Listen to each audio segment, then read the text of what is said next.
ये आकाशवाणी रायपुर है। छत्तीसगढ़ी समाचार बुलेटिन के संग संध्या तिवारी के जय जोहार। आज के प्रमुख समाचार।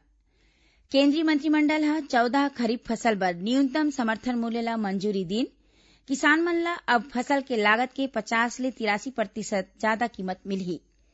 देशभर में आज ले शुरू होइस 200 विशेष रेलगाड़ी। रायपुर रेल मंडल ले 3 ट्रेन घलो गुजरही अउ छत्तीसगढ़ में पाछू रतिया कोरोना संक्रमित 56 मरीज मिले हैं। आज के आंकड़ा आना बाकी है। अब समाचार विस्तार ले। प्रधानमंत्री नरेंद्र मोदी के अगुवई में केंद्रीय मंत्रिमंडल की बैठक में आज कई ठिन फैसला ल मंजूरी दे गे है। केंद्रीय सूचना और प्रसारण मंत्री प्रकाश जावड़ेकर ह नई दिल्ली में संवाददाता मन ले बताइन है कि मंत्रिमंडल ह सूक्ष्म, लघु और मंझोला उद्यमी के परिभाषा ला अउ संशोधित करे के मंजूरी दे है। उन्हें केंद्रीय मंत्रिमंडल ह 14 खरीफ फसल बर न्यूनतम समर्थन मूल्य ला घलो मंजूरी दे है। अब किसान मन ला फसल के लागत के 50 ले 83% जादा कीमत मिलही। केंद्रीय कृषि मंत्री नरेंद्र तोमर ह कहिने कि किसान मन ला अपन कर्जा चुकाए बर अगस्त तक के समय मिलही। राष्ट्रव्यापी लॉकडाउन ला खोले के पहली चरण आज ले चालू हो गे हे। एखर तहत देशभर में कामकाज फेर ले शुरू हो जाही। केंद्र सरकार ह राज्य मन के बीच मनखे मन के अवई जवई के संगे संग सामान लाने लेगे के मंजूरी दे दे हे। कई ठिन राज्य मन ह ये दौरान दिशा निर्देश जारी करे हे। अइसने ही छत्तीसगढ़ ले दूसर राज्य में आए जाए के संगे संग प्रदेश में एक जिला ले दूसर जिला में जाए में ई पास जरूरी होही। राज्य के सार्वजनिक पार्क, खेल मैदान, स्टेडियम के अलावा रेस्टोरेंट, होटल और बार रूम 7 जून तक बंद रही। प्रदेश में जौन जगह कंटेनमेंट जोन में रही उहां सिर्फ जरूरी काम की मंजूरी होही। आज ले देश में 200 विशेष रेलगाड़ी चलाए जावत हे। दक्षिण पूर्व मध्य रेलवे में रायपुर रेल मंडल ले 3 ट्रेन रायगढ़ गोंदिया, रायगढ़ जनशताब्दी एक्सप्रेस, मुंबई हावड़ा मेल और हावड़ा अहमदाबाद एक्सप्रेस घलो गुजरही। 1 ले 30 जून के बेरा बर करीबन 26 लाख यात्री मन आरक्षण करवाए हे। ये रेलगाड़ी ह आरक्षित रही, जेमा एसी और बिना एसी दोनों ही प्रकार के कोच रही। कोरोना वायरस संक्रमण के बचाव बर ये ट्रेन मन बर यात्री बर जरूरी दिशा निर्देश जारी करे गे हे। रायपुर रेल मंडल ह Raipur, Durg, Bhilai, power house, Tilda, Neora, Bhatapara railway station में यात्री मन के अवई जवई बर विशेष व्यवस्था करे हे। स्टेशन में यात्री मन ला 1.5 घंटा पहले आना होही। वेटिंग लिस्ट वाले यात्री मन ला स्टेशन में अंदर जाए ले मनाही रही। देश के दूसर राज्य में फंसे छत्तीसगढ़ के मजदूर के संगे संग लोगन मन के वापसी के काम चलत हे। अब तक 56 ट्रेन ले 76,000 ले जादा मजदूर छत्तीसगढ़ लौटे हे। उन्हें रेलगाड़ी के संगे संग दूसर माध्यम ले घलो अब तक 2,44,000 ले जादा मजदूर मन के वापसी हो गे हे। ये मजदूर मन ला जिला मुख्यालय और ग्राम पंचायत स्तर में बनाए गए क्वारंटाइन सेंटर में राखे गे हे। अभी 2 लाख ले जादा मजदूर के संग लोगन मन ला 19,216 क्वारंटाइन सेंटर में राखे गे हे। ये दौरान जम्मो मनखे मन के स्वास्थ्य जांच करे के संगे संग ये क्वारंटाइन सेंटर में मानसिक तनाव वाले लोगन के काउंसलिंग करे के व्यवस्था घलो करे गे हे। यही बीच मुख्यमंत्री भूपेश बघेल क्वारंटाइन के बेरा पूरा करके अपन गांव और घर लौटैया लोगन मन संग कोनो प्रकार के भेदभाव नहीं करे के अपील करे हे। ओमन कहे हे कि क्वारंटाइन बेरा पूरा करैया लोगन मन स्वस्थ हे और एखर मन ले गांव में संक्रमण के कोनो खतरा नहीं है। प्रधानमंत्री नरेंद्र मोदी कहिने कि भारत जैसे देश में और ज्यादा मेडिकल ढांचा के संग मेडिकल शिक्षा के जरूरत है। बेंगलोर के राजीव गांधी स्वास्थ्य विज्ञान विश्वविद्यालय के रजत जयंती समारोह के आज वीडियो कॉन्फ्रेंसिंग के माध्यम ले उद्घाटन करत खानी उमन कहिन कि पाछू 6 बछर के दौरान केंद्र सरकार ह स्वास्थ्य और स्वास्थ्य शिक्षा के क्षेत्र में सुधार ला सबले ज्यादा प्राथमिकता दे हे। प्रधानमंत्री कहिन कि देश में 22 और एम्स के स्थापना करे जावत है। प्रधानमंत्री कहिने कि कोरोना के मुकाबला करे में स्वास्थ्य कर्मी मन ह कोरोना योद्धा के रूप में काम करे हे। प्रधानमंत्री कहिने कि डॉक्टर और चिकित्सा कर्मी बिना वर्दी वाले सैनिक हरय। श्री मोदी यहू कहिने कि कोरोना के संग युद्ध में आगू रहवैया लोगन मन के संग हिंसा और गलत व्यवहार ला बर्दाश्त नहीं करे जाही।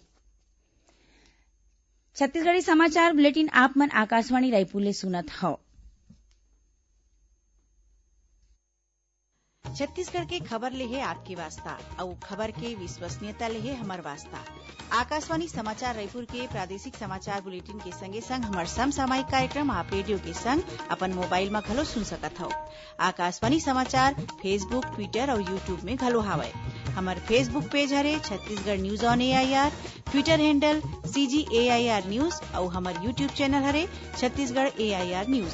तो अब रेडियो के संगे संग आपके मोबाइल के माध्यम ले हम आप तक पहुंचत हन। छत्तीसगढ़ के हर खबर पर सुनत रहो आकाशवाणी समाचार। अब आगू बाढ़न पांचे समाचार कोती। छत्तीसगढ़ में पाछू कोरोना संक्रमित 56 मरीज मिले हैं। आज के आंकड़ा आना बाकी है। पाछू तक मिले मरीज में महासमुंद ले 19, जसपुर ले 16, कोरबा ले 5, रायपुर ले 4, रायगढ़, बालोद, राजनांदगांव और सरगुजा ले 2 झन और बिलासपुर, कांकेर और दुर्ग ले 1 झन मरीज शामिल है।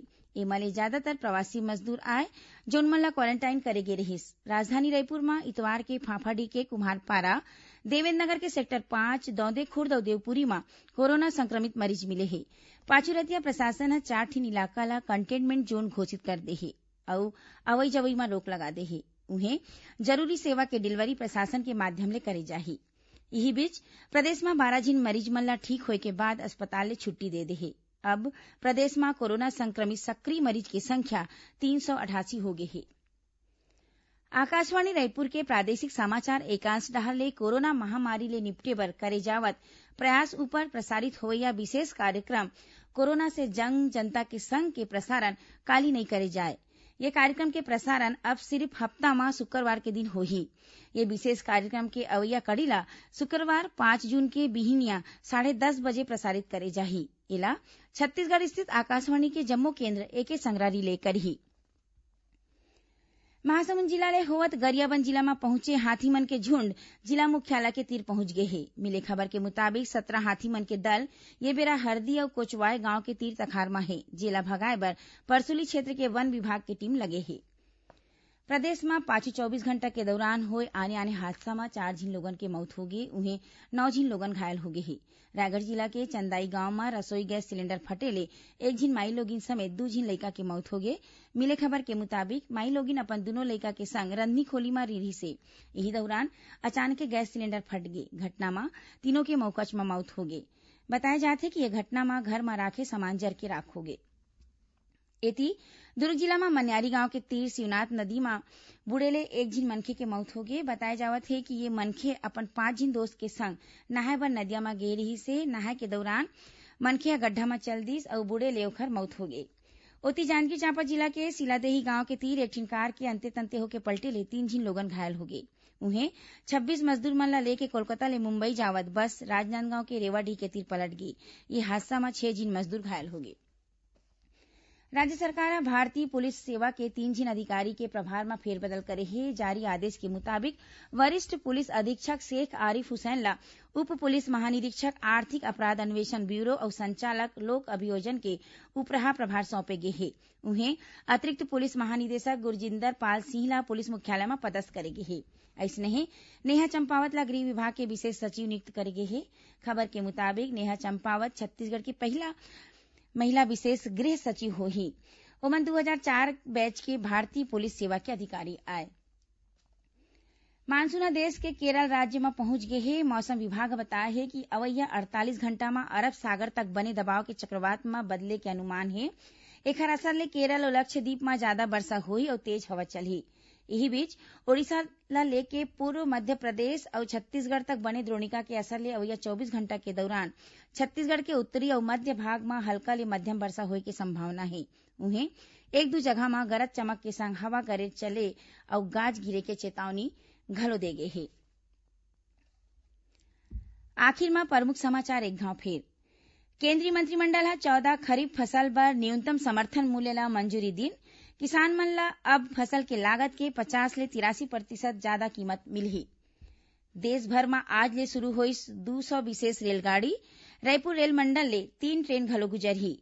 और छत्तीसगढ़ में पाछू रतिया कोरोना संक्रमित 56 मरीज मिले हैं। आज के आंकड़ा आना बाकी है।